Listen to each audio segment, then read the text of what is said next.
Welcome to the Great Detectives of Old Time Radio. From Boise, Idaho, this is your host, Adam Graham. If you have a comment, email it to me, box13@greatdetectives.net. Be sure to cast your vote for the show on Podcast Alley, podcastalley.greatdetectives.net, and follow us on Twitter at Radio Detectives. This episode of the Great Detectives of Old Time Radio is brought to you by the support of our listeners. Thank you so much for all of your support. Today's episode of Let George Do It is called The House That Jack Built. For those of you who have our premium site, Bob Bailey, a couple years after this episode, starred in an episode of Stars Over Hollywood with the title The House That Built Jack. So that will be our extra for today, is The House That Built Jack. But now, for everyone, let's take a listen to The House That Jack Built. Personal notice, danger's my stock and trade. If the job's too tough for you to handle, you got a job for me, George Valentine. Write full details.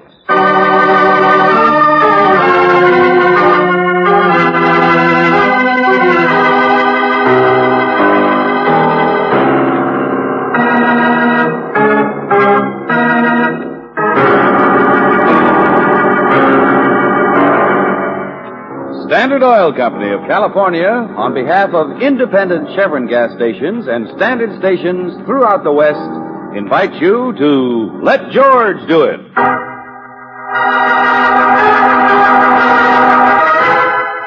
The House That Jack Built, another adventure of George Valentine.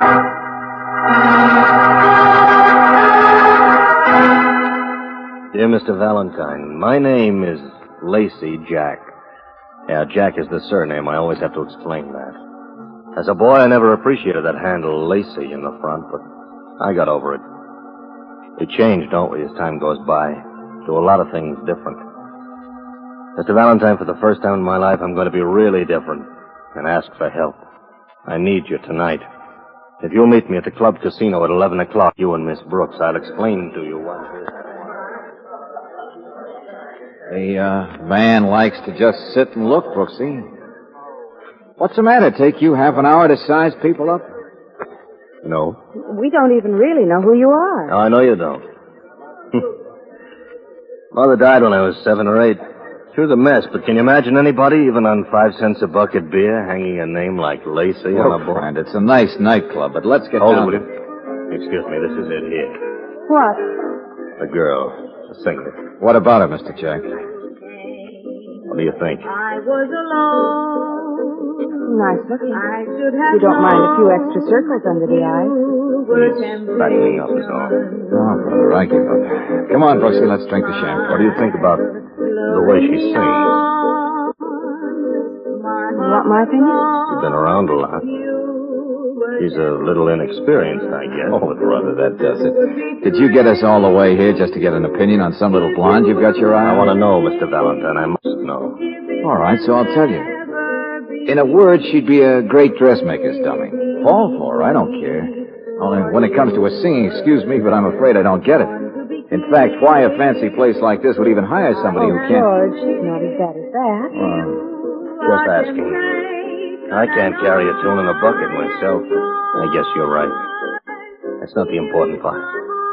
Her name is Lila. She's my sister.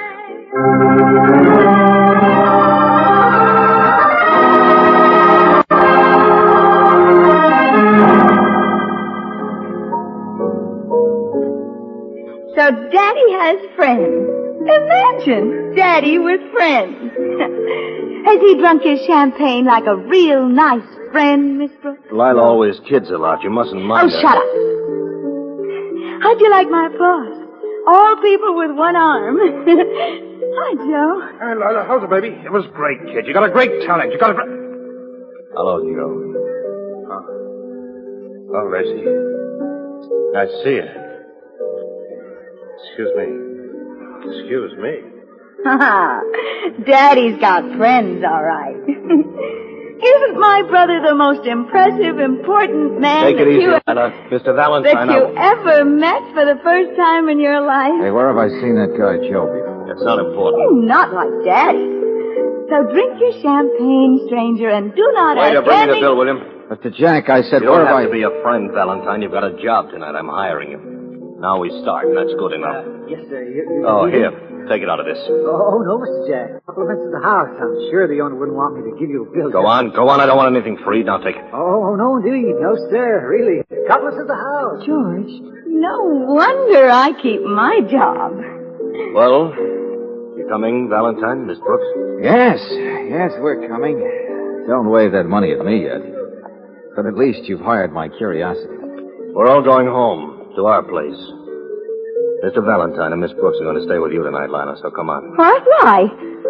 What are you going to do? Now, please, Lila, do what I say. Just tonight. Oh, I'm sorry. I'm coming. Whatever you say, Lacey.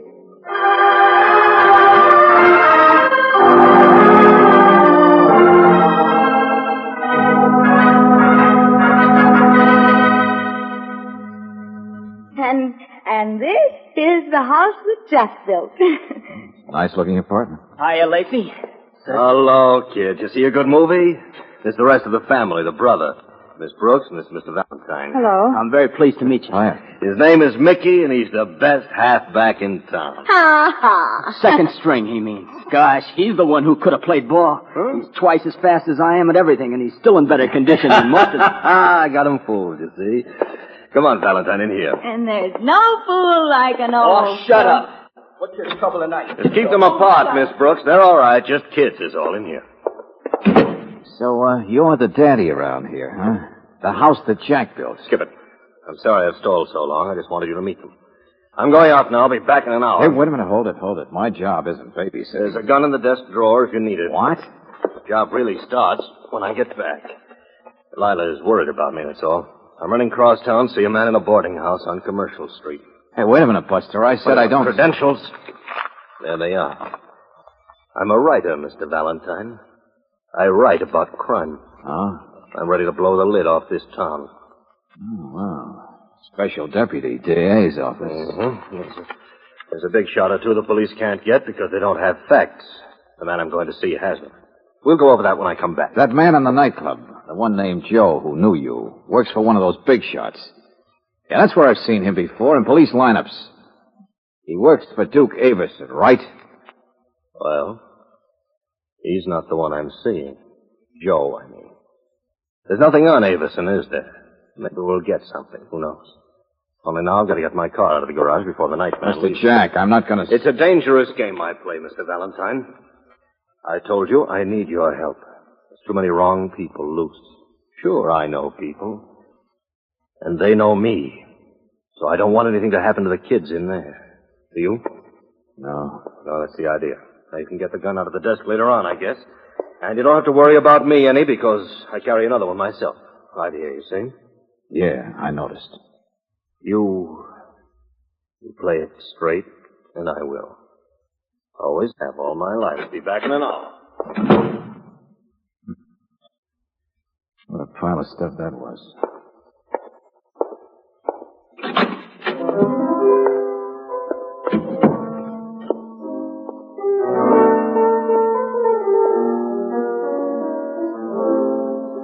Lila, where's your telephone? Oh, it's there on the coffee table. Has a long cord. Oh, yeah, thanks.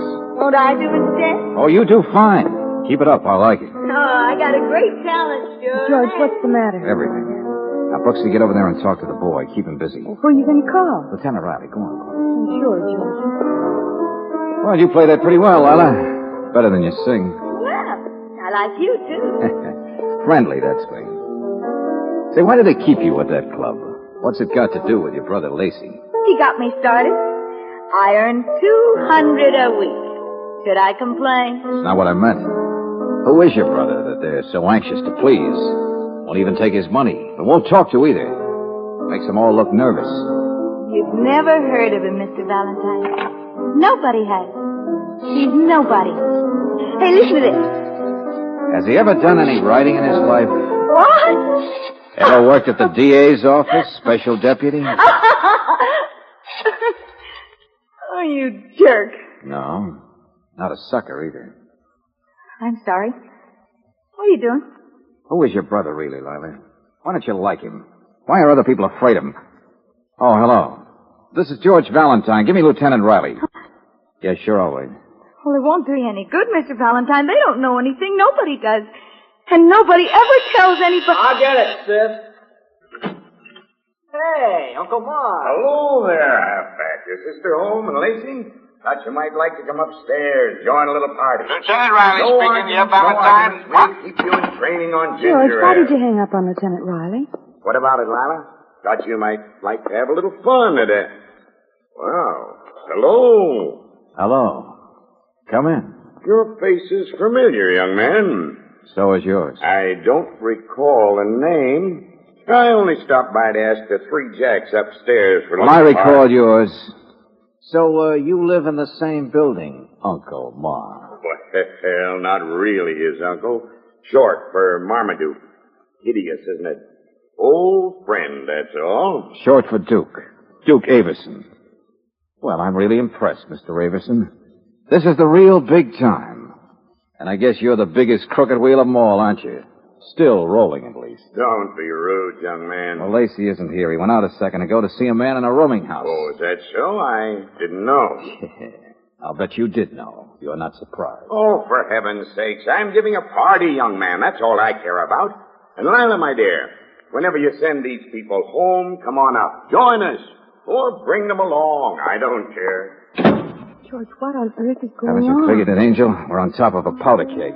And there is the dog that chases the cat, that worries the rat, that lives in the house. Lila, does your brother work for Averson? Who's the rat in that poem? Lacey? Does he really want to do Stugs? Mister, my brother's all right. He's straight. Take it easy, Mickey. And so is Duke. You just don't know him. He's a nice guy. Oh, sure. So nice that people who cross him end up dead. Only the police can never prove it.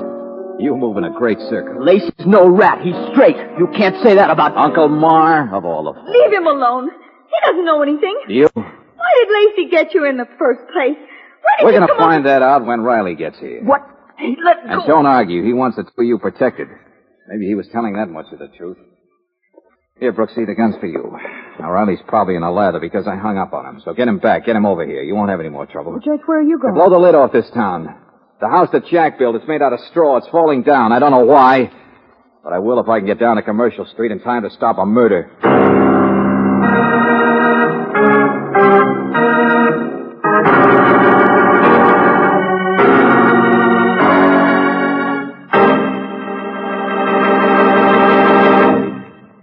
We'll return to tonight's adventure of George Valentine in just a moment. When your car acts as if it had taken a sleeping pill instead of giving all the pep and power it was designed to give, it may be the fault of gummy gasoline. That's because most raw gasolines contain impurities that form power-robbing gum. And the only way those impurities can be got rid of is by refining. That's where Chevron Supreme gasoline comes to the rescue. It's super refined to prevent engine-sticking gum. Remember that next time you buy gasoline.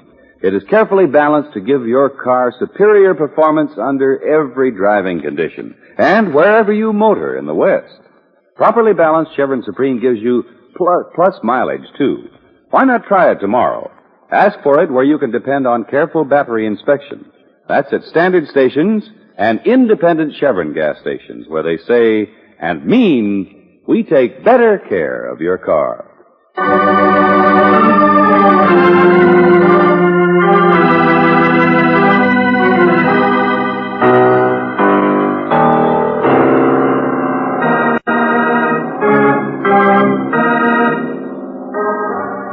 Now back to tonight's adventure of George Valentine. The house that Jack built. Lacey Jack, a strange man that you've never heard of before, but that other people seem to be afraid of. A man who apparently works for Duke Averson, whom the police have been trying to get for years. But why would such a man hire you?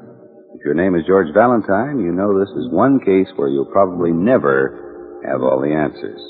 But you also know that tonight there is a chance to blow the lid off this town, as Lacey himself put it a few minutes ago before he left. And as you hurry downstairs to your own car, you know that if 2 and 2 make 4, your first job is to stop a murder.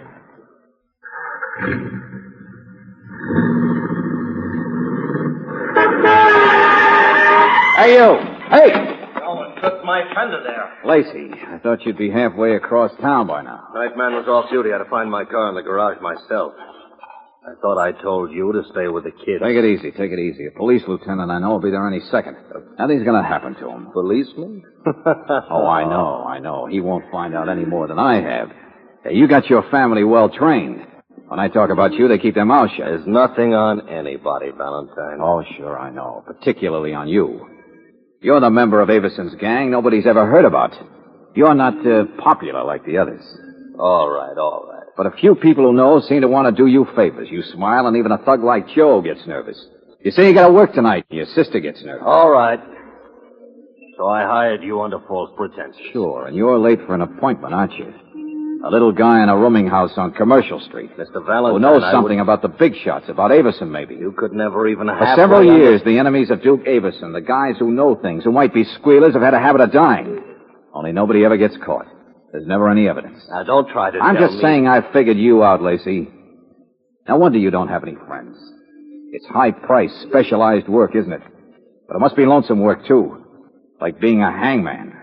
Only all out by yourself, way on the other side of the black fence, like being a private executioner. Now, you think I'm a killer, is that it, Mr. Valentine? Oh, you should learn to move faster. How do you think I stayed alive in the business so long?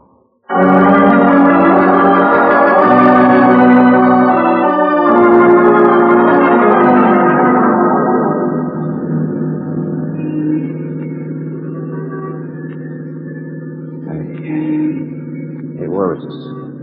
Hey, it's Commercial Street over there. Hang your head down between your legs a minute. You'll feel better. Oh, brother. You know all the tricks, don't you? Lightning Lacey, Billy the Kid. Fast on the draw, fast on the rabbit punch. Advice, that's all. How many men have you killed, Lacey, huh? Must be quite a life. St. Peter will say to you, "What did you do, my friend?" And then you'll say... Never mind. Just keep your hand off that car door. Oh, I know. You're the expert, all right. Lila is a mess on account of what you are. But Mickey, just because you're not the usual type rat, says you're straight, thinks you're a big hero. Well, lost your temper, huh? That's a big weakness in a guy like you. I'm not mad. You just talk too much. 3157 Commercial Street, huh? Yeah. This is it. It'll be easier if you come with me. And don't get any ideas. It's well prepared. 3 other boarders. They all work night shift. Landlady's gone. Great. What's this guy's name? I don't know.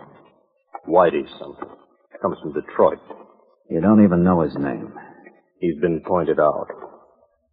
A young kid down on his luck. Just a kid. Only Averson says get him and you go to work while the rest of the boys have a party for an alibi. What's this Whitey got on the big boy, anyway? You waste your time asking me things I'm here. Oh, sure, I know. You don't squeal. You're straight. Nice, honest, loyal guy. Well, how do you know for sure this Whitey's a squealer? Just a new kid from Detroit. He knows something or saw something. Well, how does that prove that he's the guy?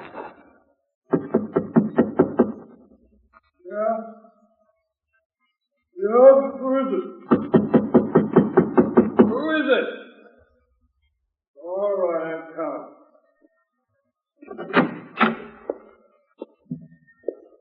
Get back in there. What do you say? It's all right, both of you. Nobody's hurt. Faster every time, aren't you? What is this? I saw the two of you coming up outside. What's going on? I'm from Averson. Here, take this. Huh? What do you mean? It's $1,000, and I'm a sucker. There's a plane leaves for Canada, 4 a.m., direct connection. Be on it. Wait a minute. I don't want to go to Canada. I'm not... Be on it, I said. And when you get there, whatever it is you know, forget it. You understand me? Just shut up and disappear. Yeah. All right. Whatever you say. I'll go. Well, Valentine, you see how wrong you can be?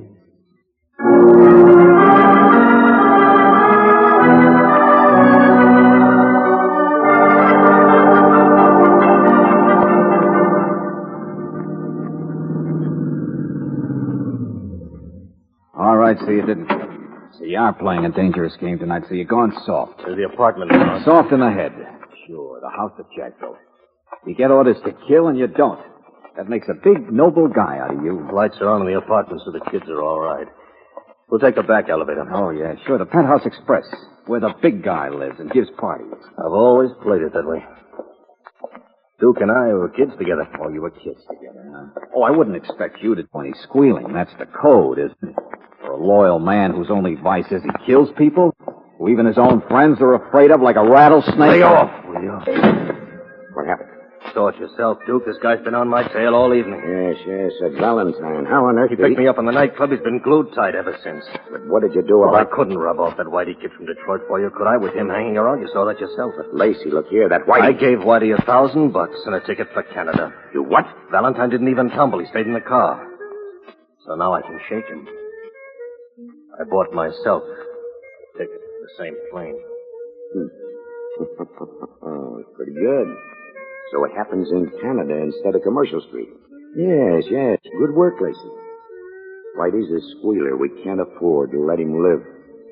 I guess I'll be going then. No, you've got time. Stick around. It's a good party. Old time's sake. Girls, bring my pal Lacey a drink.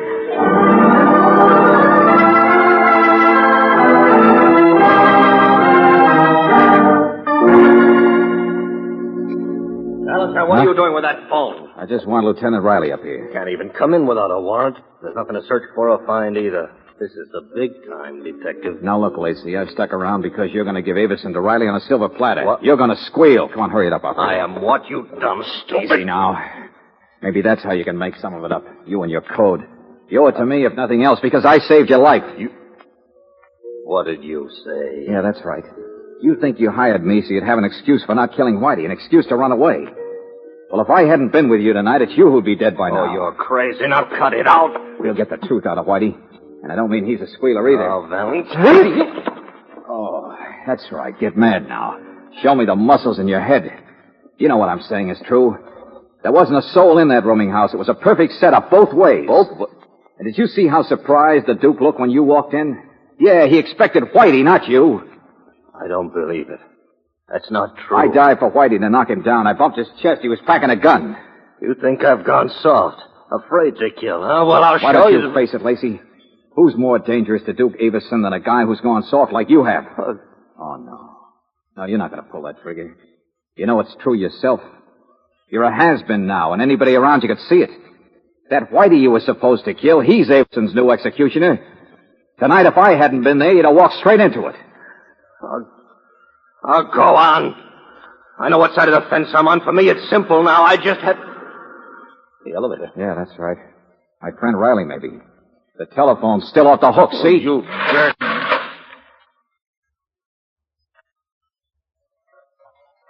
Whitey.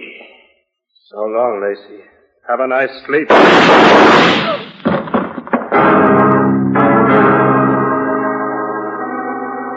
You're right, Valentine. So Whitey came up to report. To get me, but he couldn't have done it in the first place. Not fast enough, did you see? Don't brag yet, Lacey. You're half as dead as he is. Duke and me, kids together. Why did he hire that guy? Why did you kill people? My brother Mickey thinks I'm straight. He doesn't know much, but he'd never get over it if he thought I was a squealer. You mean you'd lose your last friend? Yeah. I saw what Lila thinks of you. You'd be all alone then, wouldn't you? You're scared. I'll talk. I'm a squealer. I want Mickey to know that, Valentine. I'll tell you about Avison. We'll blow the lid off this town. Believe me, he's it. All right, put your hands up. That's it. Valentine, you stand over there. And you drop that gun, Mr. Avison. Well, of course. Hello, Lieutenant. I just heard the shooting. I came out here to find out what... I know. I heard it from the front elevator. Welcome to the party, Riley. But get secretary quick. It's not going to last long. Hey, come on, Lacey. Come on. Wake up. Snap out of it. He's dying. Can't you see it? What can he say? Lacey and I are old friends, that's all. Huh. And if you try to go to court... Oh, shut up, Avison. Right. Nothing I can say now do any good against him. There's never any proof. Oh, Valentine, besides, I'm straight, see. You can't get him. I'm too washed up even to squeal. Only. Keep away from that gun. Get out of the way, you suckers! Look out, stop him. Lacey, don't do it! All right, killer. You got him all right. You blew the lid off the town, all right. You killed the Duke. Only now drop that... Uh-oh. Yeah, Riley, you're wasting your breath, all right. The killer's always too fast for us. He's dead.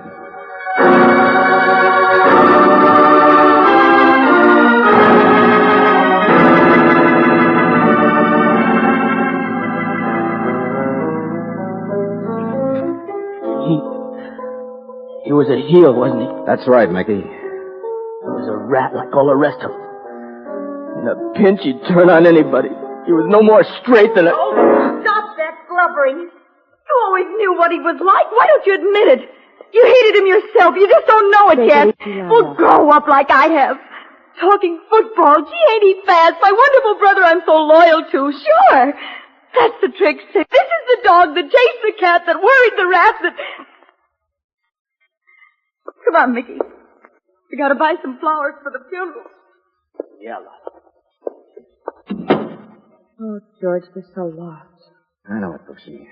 So is Lacey. Maybe they won't be now. But Lacey wasn't really a squealer. Should I tell Mickey that? Lacey himself practically told me how he wanted it. Said he'd lose his last friend in Mickey if the kid thought he went against the code, against loyalty. Well, the kid'll be all right now. Lacey really wanted to disillusion Mickey. He couldn't have been such a bad person. Certainly the way he died. Brooksy, he was a heel. He lived that way, he died that way. Let's just say he could see better than anybody else what a mess of a place it really was. How it had to be torn down. That house that Jack built.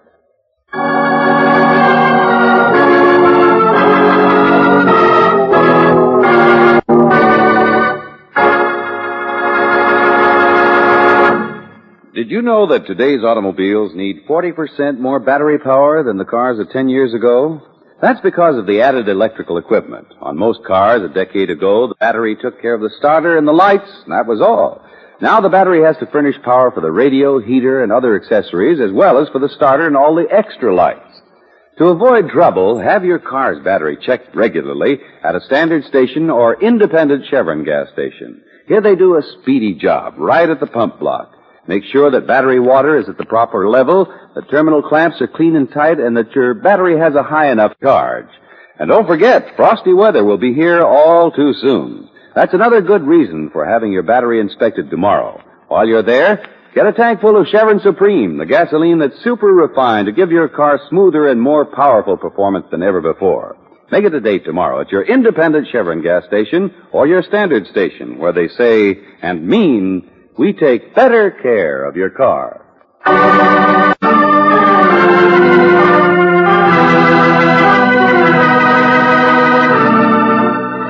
Tonight's adventure of George Valentine has been brought to you by Standard Oil Company of California on behalf of independent Chevron gas stations and standard stations throughout the West. Robert Bailey is starred as George with Virginia Gregg as Brooksy. Let George Do It is written by David Victor and Jackson Gillis and directed by Don Clark. Wally Mayer is Lieutenant Riley. Larry Dobkin was heard as Jack, Vivi Janis as Leela, Eddie Firestone as Mickey, Ken Christie as Duke, Dan O'Herlihy as Whitey, and Dick Ryan as the Captain. The music is composed and presented by Eddie Dunstetter. Your announcer, John Heaston. Listen again next week, same time, same station, to Let George Do It. This is the Mutual Don Lee Broadcasting System.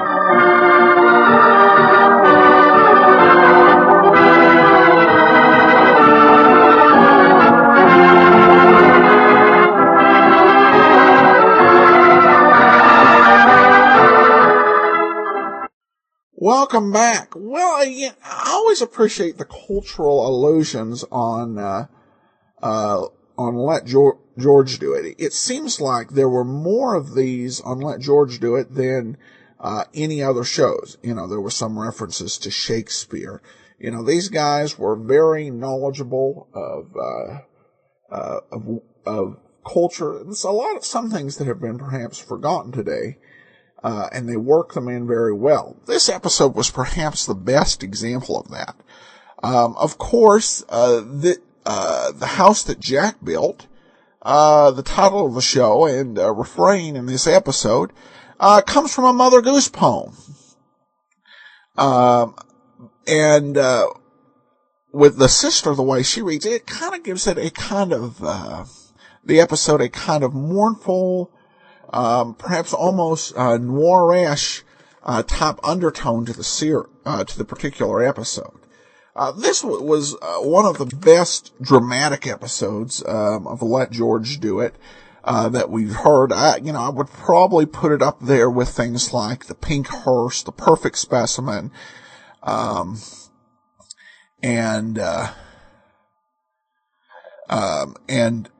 several others. Perhaps most recently, The Anthill.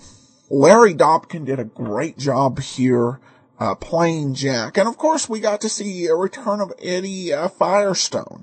Eddie Firestone, of course, was in the original cast as a regular as Claire's brother. Well, we turn to listener comments and feedback, and Val says, regarding episode 578, The White Elephant, whoa, I didn't see that coming. Well, I didn't either the first time I listened to it. Some of these episodes, including The White Elephant and The House That Jack Built, I'd heard previously because I bought the Radio Archive set that includes a lot of radio episodes that are not in common circulation. And it also includes a few that are. These were basically all broadcast over in Canada. So the endings to some of them don't surprise me because I remember so much of what happened, which I think speaks well to the quality of the mystery. If you listen to it, 6 months later and you remember this is the type of story it was. This was, what it was about. It definitely sticks in your head. What I can say, there are a few more ahead that I've already heard. And from what I've heard, we've got another good 70 weeks of great radio. All right. Well, one more comment from Cindy who says, thank you, love the show. Thank you, Adam, for all your efforts. Well, thanks so much. And that will do it for today. We will be back tomorrow with Sherlock Holmes. And then join us next Wednesday for another episode of Let George Do It. In the meanwhile, send your comments, box 13 at greatdetectives.net. Give us a call, 208-991-4783, and become one of our friends on Facebook, facebook.com/radiodetectives.